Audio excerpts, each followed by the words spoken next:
Bahas dugaan malapraktik rapat dengar pendapat antara Dinas Kesehatan dan sejumlah forum di gedung DPRD Karawang, Jawa Barat berlangsung ricuh.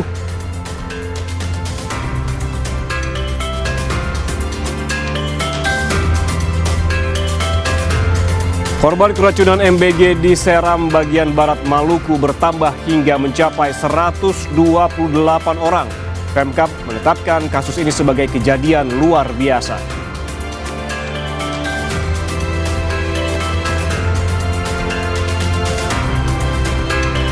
Jaksa penuntut umum meminta majelis hakim menolak nota pembelaan atau pledoi Nikita Mirzani dalam sidang kasus pemerasan dan pencucian uang.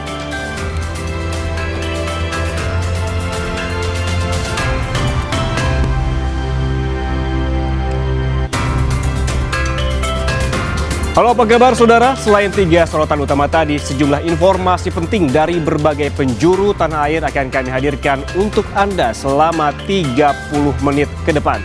Bersama saya, Ian Rahman, kita jelang Indonesia Update selengkapnya.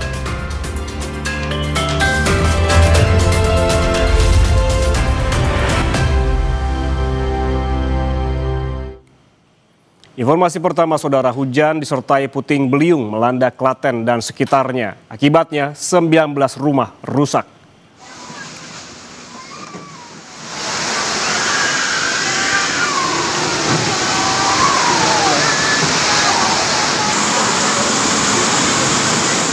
Video amatir warga merekam puting beliung yang terjadi di Desa Kanaiban, Juwiring, Klaten, Jawa Tengah pada Senin sore. Sebuah warung mie ayam di tepi jalan pun roboh. Selain di Desa Kanaiban, puting beliung juga terjadi di 14 desa lainnya dan merusak total 19 rumah.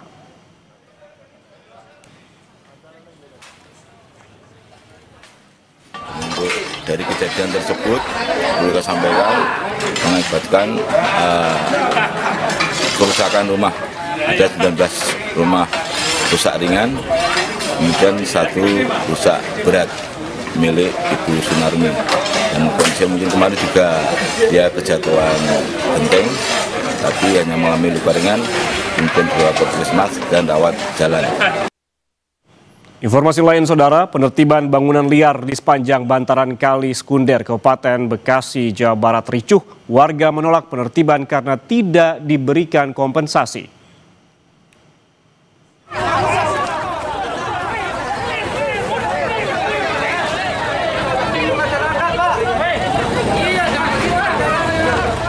Saling dorong dan juga adu mulut terjadi antara warga dan petugas Satpol PP di Kampung Kaliulu, Cikarang Utara, Kabupaten Bekasi, Jawa Barat. Kericuhan dipicu warga yang tidak terima pembongkaran bangunan dilakukan tanpa adanya kompensasi. Meski ditolak warga, petugas tetap melanjutkan pembongkaran dengan alasan lokasi tersebut masuk kawasan kawasan larangan dan rawan banjir. Pemerintah Kabupaten Bekasi berencana melakukan normalisasi anak kali Cilemah Abang dan mengembalikan fungsi lahan sebagai ruang terbuka hijau.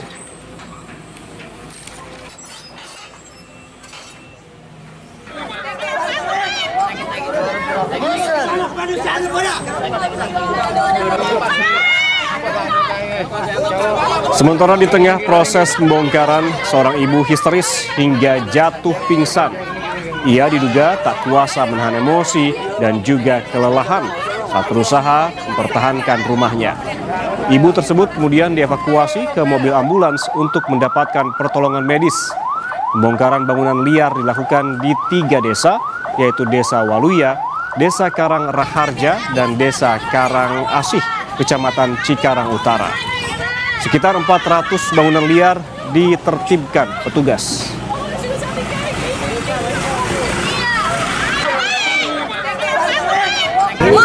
Mau saya kita minta keadilan, kerahiman, biar kita punya tempat tinggal, sedikit pun nggak apa-apa. Bu, ini kan terserah digusur nih, Bu. Ibu nantinya mau tinggal di mana, Bu? Terserah, di mana aja. Yang penting saya dapat kerahiman. Saya nggak punya duit. Saya mau tinggal di mana kalau sekarang saya nggak punya duit, Bapak? prosesnya kita sudah melalui tahapan proses, yaitu yang pertama kita telah melakukan himbauan. Sebelum himbauan kita melakukan pendataan terlebih dahulu, ya, pendataan, kemudian himbauan, kemudian kita setelah himbauan dan pendataan, kemudian melakukan peringatan 1, 2. Saudara, pertandingan sepak bola antar kabupaten di Goa, Sulawesi Selatan berlangsung ricuh. Kericuhan diduga dipicu salah satu tim yang tidak menerima kekalahan.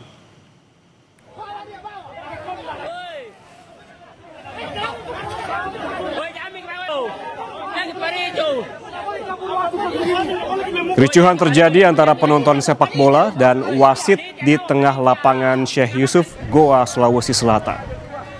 Di tengah pertandingan antara tim Kabupaten Bulukumba melawan Kabupaten Pinrang, sejumlah penonton dari tim yang kalah tiba-tiba masuk ke lapangan dan mengejar wasit.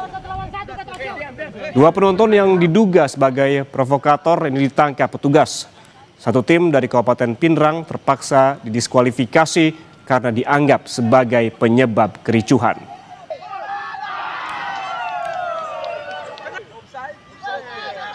Setelah selesai pertandingan, ada tensi sedikit memanas karena kondisi, ya namanya tensi pertandingan layaknya bagaimana sepak bola. Kan ini kan mempertahankan gengsi antar daerah. Lalu kemudian ada sedikit ketidakpuasan di antara pihak-pihak, ya. Kemudian terjadilah chaos yang kemudian melibatkan wasit dengan penonton. Nah, inilah kemudian untung saja kemarin kan sudah ada pengamanan yang mengamankan. Jadi pada prinsipnya sebenarnya ini hanya bagian dari tingginya intensitas pertandingan. Sementara itu, saudara, rapat dengar pendapat antara Dinas Kesehatan dan sejumlah forum di gedung DPRD Karawang, Jawa Barat juga berlangsung ricuh. Kericuhan terjadi akibat kesalahpahaman antara Dinas Kesehatan dan forum yang hadir.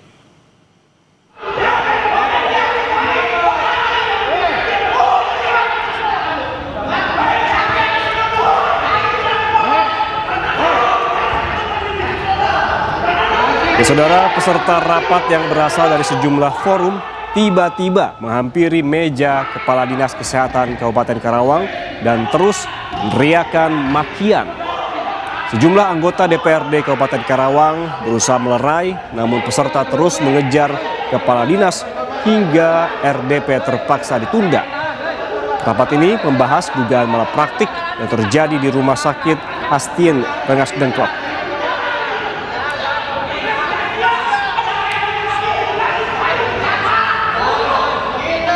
Kepala Dinas sudah pernah berstatement di media ada indikasi tidak ada ditemukan indikasi malpraktek, baru menyampaikan seperti itu, sehingga ada mispersepsi, ya, miskomunikasi antara pemohon dengan pihak Dinas Kesehatan karena pada hari ini tidak bisa menghadirkan laporan audit investigasi, sehingga kami Komisi 4 DPRD Kabupaten Karawang memutuskan untuk dipending sampai nanti Dinas Kesehatan bisa memberikan laporan tentang audit investigasi.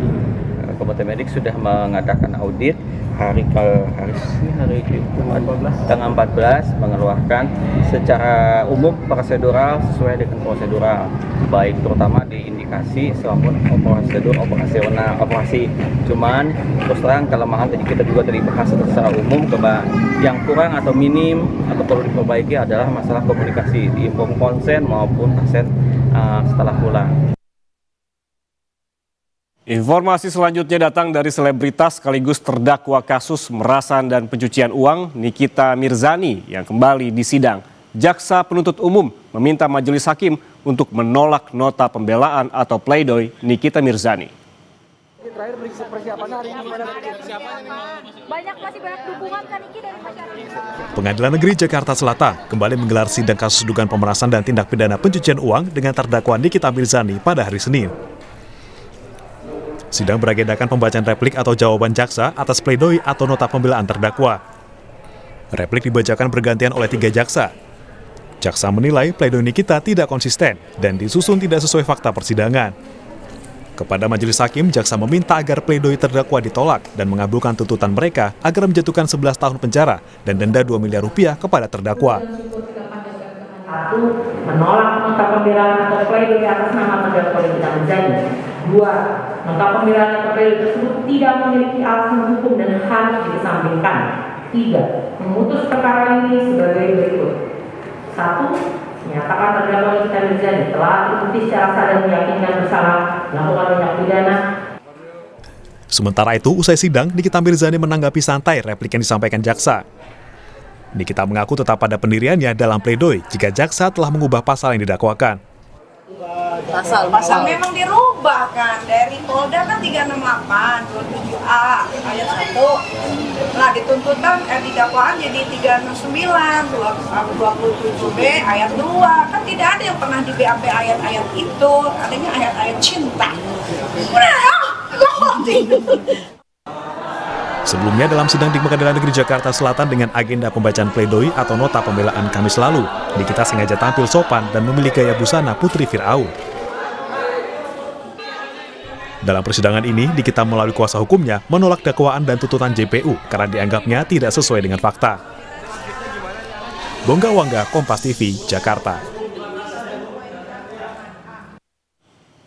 Seorang anak berusia 6 tahun ditemukan dalam kondisi dirantai di rumahnya sendiri di Mesuji, Lampung. Informasi lengkapnya kami hadirkan seusai jeda. Tetaplah bersama kami di Indonesia Update.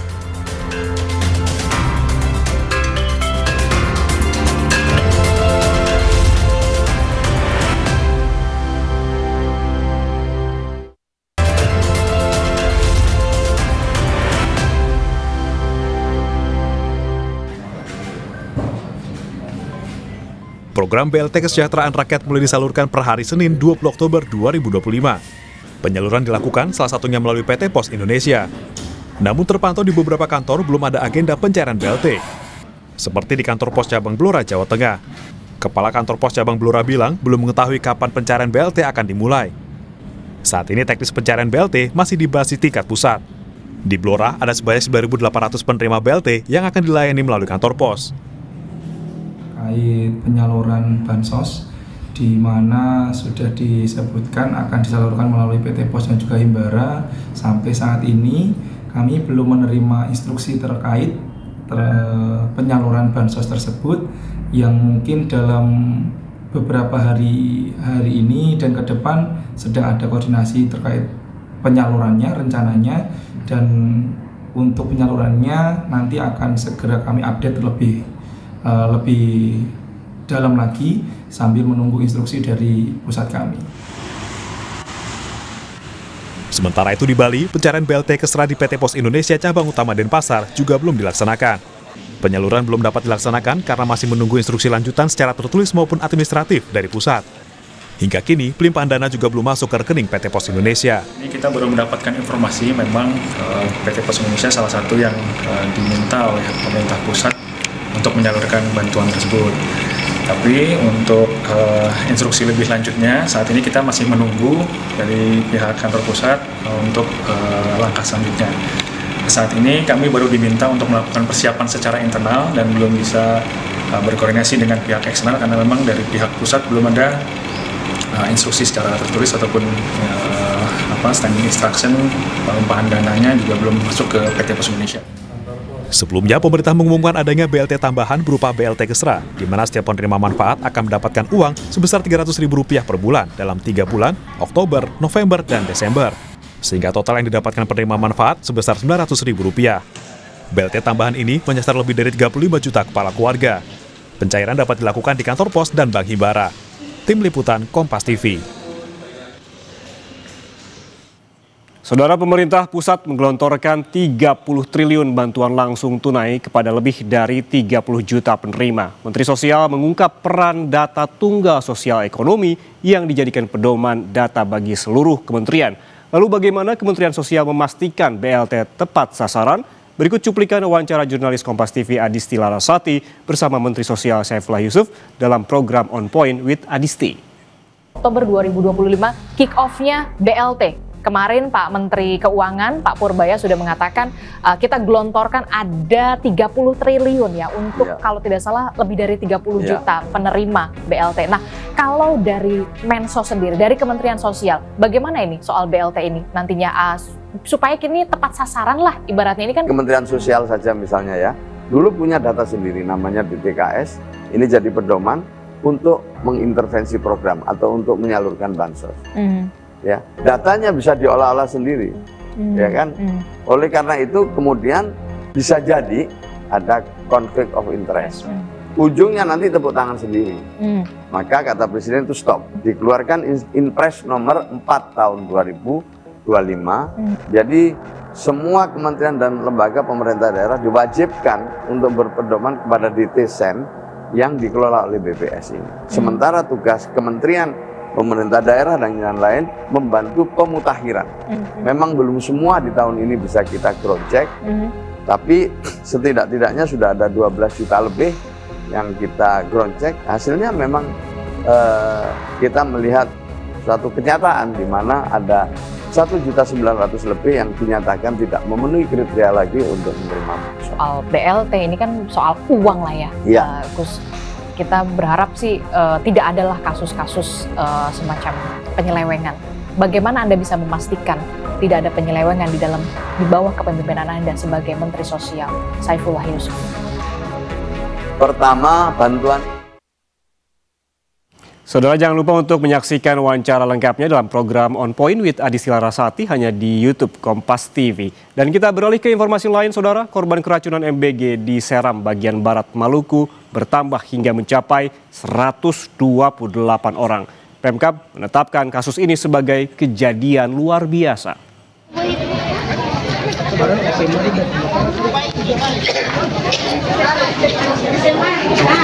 Data dari 2 puskesmas di Desa Waitima dan Kairatu mencatat ada 128 korban keracunan makan bergizi gratis yang dirawat. Tidak hanya siswa SD dan TK, sejumlah siswa SMA juga mengalami keracunan. Pemkab Seram bagian barat menetapkan kasus ini sebagai kejadian luar biasa dan menghentikan sementara penyaluran MBG dari dapur SPPG di Kecamatan Kairatu.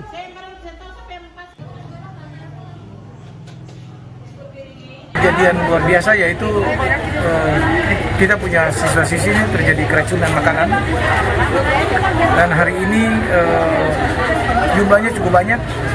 Jadi kita ada beberapa instruksi yang sudah dilakukan oleh Pak Bupati dan kita sudah laksanakan, yaitu yang pertama kita mintakan untuk pengelola makanan bergizi gratis untuk hentikan sementara dulu sampai kasus ini dievaluasi. Sorotan selanjutnya, saudara, seorang anak berusia 6 tahun ditemukan dalam kondisi dirantai di rumahnya sendiri. Polisi masih memeriksa kedua orang tua korban.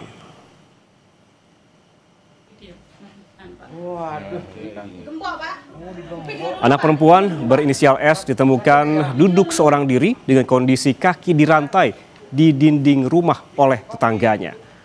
Menurut informasi warga sekitar, temuan ini berawal ketika tetangga korban mendengar ada anak yang menangis di dalam rumah. Polisi kemudian memeriksa orang tua korban dan juga sejumlah tetangga yang menemukan korban dan membantu melepaskan rantai di kakinya. Dari hasil pemeriksaan, orang tua korban menyebut hal ini dilakukan lantaran mereka sedang pergi untuk mengantarkan anak keduanya berobat. Meski demikian, polisi masih mendalami kasus ini. Status kedua orang tua dari korban itu masih sebagai saksi. Nah, juga berkoordinasi dengan Dinas PPA dan juga Dinas Sosial untuk melakukan pendampingan.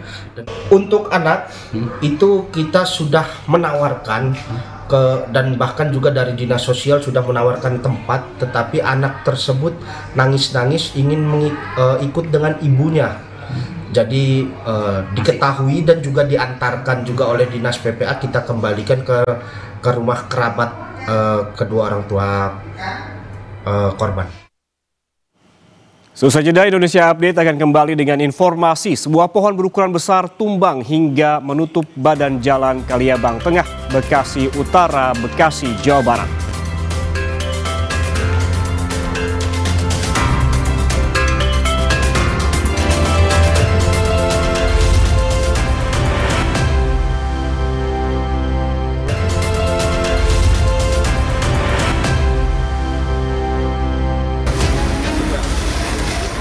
Kebakaran melanda sebuah gudang kontainer di kawasan Cakung, Jakarta Timur. Petugas Sudin Damkar Jakarta Timur yang tiba di lokasi langsung berusaha memadamkan api. Petugas sempat kesulitan memadamkan kontainer yang terbakar karena kondisi kontainer yang bertumpuk dan sempat roboh. Sumber api diduga berasal dari dalam kontainer yang menyimpan bahan bakar minyak. Diduga akibat bakar sampah, sebuah rumah dan gudang di Cengkareng, Jakarta Barat terbakar. Dengan cepat, api merambat ke bangunan di dekat pembakaran sampah. Syok melihat rumahnya terbakar, seorang pemilik rumah jatuh pingsan hingga harus dievakuasi ke lokasi yang aman. Api baru bisa dipadamkan 1 jam kemudian setelah 6 unit mobil pemadam kebakaran dan 30 petugas damkar dikerahkan ke lokasi. Diguyur hujan deras, jalan utama antar desa di Kecamatan Merubo, Aceh Barat putus diterjang banjir. Pasca diterjang banjir, Dinas PUPR Kabupaten Aceh Barat menurunkan tim dan alat berat untuk menangani ruas jalan yang terputus. Penanganan darurat dilakukan dengan pemasangan batang kelapa agar jalan bisa dilalui warga. Pemerintah Aceh Barat berjanji akan membangun kembali jalan yang rusak. Saudara, sebuah pohon berukuran besar tumbang hingga menutup badan Jalan Kaliabang Tengah, Bekasi Utara, Bekasi, Jawa Barat. Sejumlah pengendara sepeda motor terpaksa melintas dengan melewati celah pohon. Sementara kendaraan lain yang tak bisa melintas terpaksa putar arah. Tidak ada korban dalam peristiwa ini, namun akses jalan di kedua arah macet panjang. Pohon diduga tumbang dipicu pembakaran sampah di bawah pohon yang membuat akar keropos. Petugas BPBD Kota Bekasi yang mendapatkan laporan langsung melakukan evakuasi dengan memotong ranting dan dahan pohon.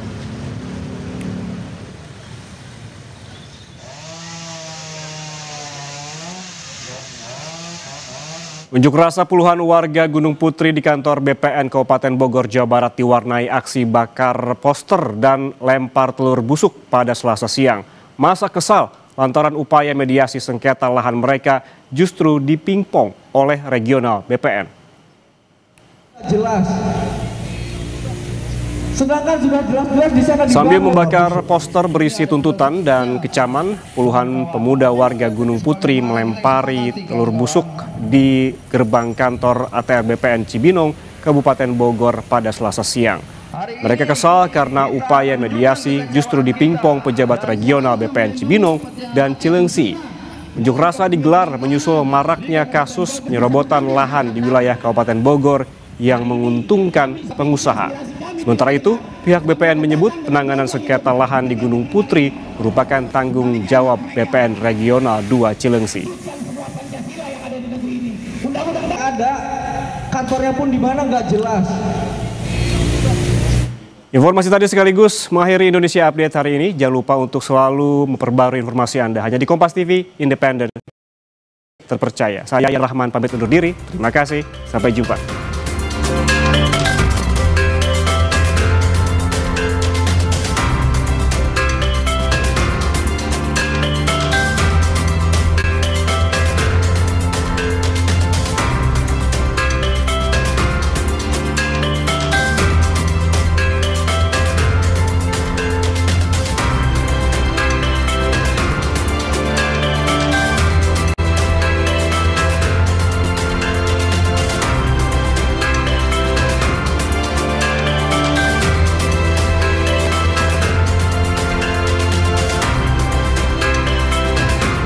Agar sesuai standar internasional, Presiden Prabowo mengizinkan